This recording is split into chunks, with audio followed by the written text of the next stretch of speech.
drive to survive that these kids have, I guess maybe being young has an advantage. And watching them playing volleyball, literally playing volleyball with crutches, I mean, wow, the strength, it's amazing, I think. Just so that these children will get a sense of hope, to be in a family one day. And for me, I can understand it because I was an orphan. Nestled in the middle of Cambodia is one of the largest freshwater lakes in Asia.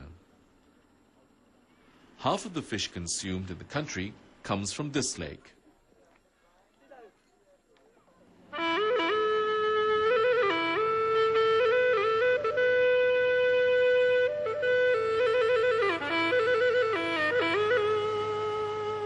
Some of them, it's like they do, although they've been affected by the past, the present life situation, you can almost feel that it's like a stress-free life compared to how we, in our everyday life, we stress for every little thing, and it just affects us physically and mentally. But with them, you can almost feel the difference.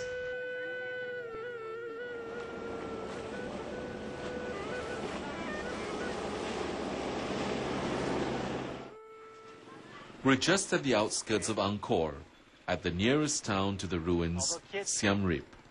The very name itself hints of the country's violent past. Siem Reap means Siam defeated, commemorating a victory against the Siamese centuries ago. A booming town, Siem Reap is an excellent place to discover the vibrancy of Cambodian culture and arts. Apsara dance, the traditional dance of the Khmers, is about 1,000 years old, accompanied by musical instruments unique to the Khmers.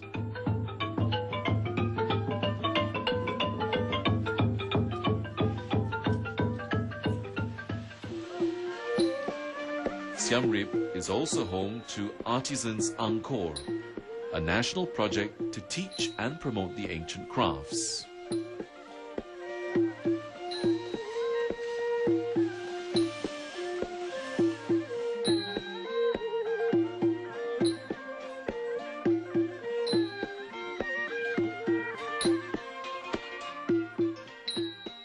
It's been a tiring journey, but the best awaits us. Tomorrow, it's a journey to back in time, 1,000 years to the city of Angkor.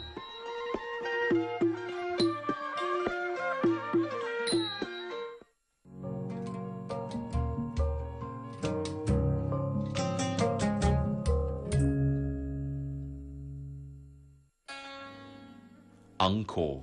First built in the 9th century, Angkor means city in Sanskrit. And what a city it was. The place just staggers the imagination. No one knows for sure just how big the city was. Definitely many hundreds of square kilometers, perhaps as much as 1,000. In its time, it was by far the largest city in the world. It's staggering to realize it's probably about the same size as Los Angeles is today. The Khmers once ruled across most of Southeast Asia. Then in 1431, the city was abandoned after fighting with Siam and likely food and water shortages.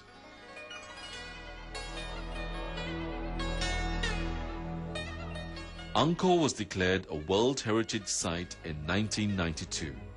The most famous and best preserved of the ruins is Angkor Wat. Wat means temple in Khmer. So this was likely the main temple of Angkor.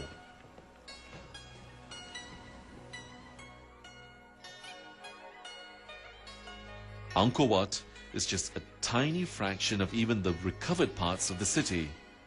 Yet by itself, Angkor Wat is the world's largest religious building. I bet you guys can't believe how steep this is. And this is the Angkor Wat, the steepest stairway I've ever climbed. And I bet most of you don't know why it's so steep. They made it steep so that your backside never faces the king. If you want to feel this experience, the only place you can do it is here in Angkor Wat. But I'm going down now. Do you see these holes in the stones? These stones come from a quarry about 60 kilometers from Angkor.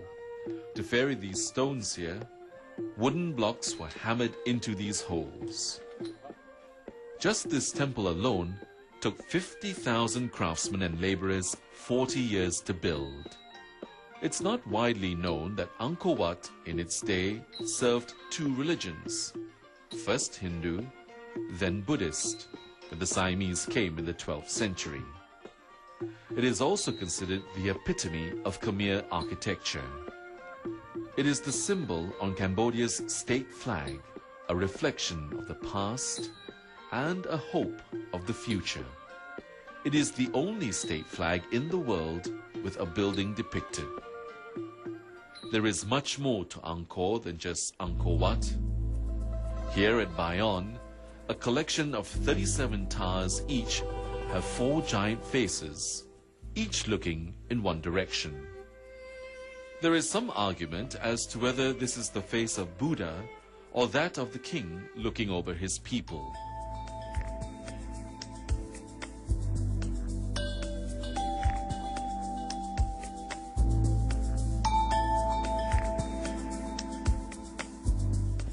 And Ta Prohm, famous for its massive trees growing throughout the complex.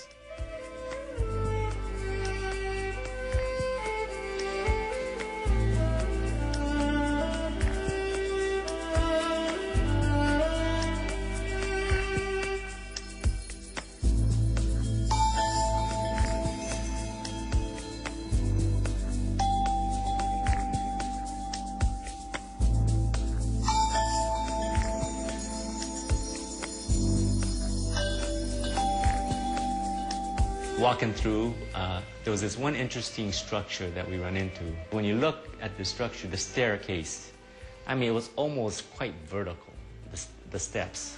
And being afraid of heights, I'm not quite comfortable with heights.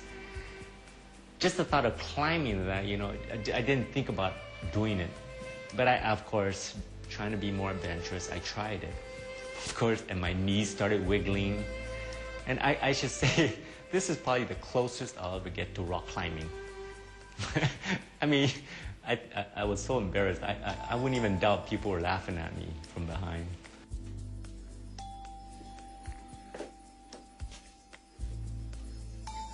Despite the 30 years of war that swept around these great ruins, Angkor was largely untouched. Ironically, some believe the landmines put around this area by the Khmer Rouge helped preserve the ruins. Sadly, over the decades, this once proud city has been ravaged by looters and by the forces of nature. Only a tiny part of this great city has been recovered. The bulk of it was reclaimed by the jungle centuries ago, and there the city remains. So for the people of Cambodia, I mean, my heart really goes for the people that have experienced or gone through many of the hardships and sufferings of post-war. And I really wish the best for the Cambodian people. Cambodia has been a country of surprises. I had expected bomb-damaged buildings in Phnom Penh. I didn't see any. I expected landmines everywhere. Except for the remote areas, landmines are no longer a major problem. Yes, it's still a very poor country. Yet instead of just resting on the splendor of their ancient past, or consumed by the bitterness of their recent past, I found Cambodians eager to embrace the present and hopeful for the future.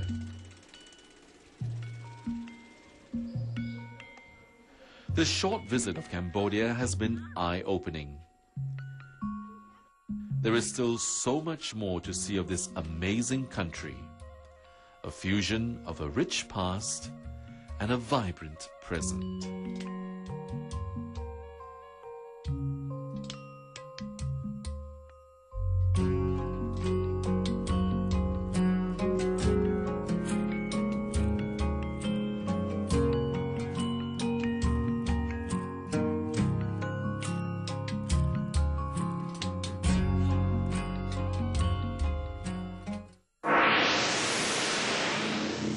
Channel News Asia International, a network of MediaCorp Group.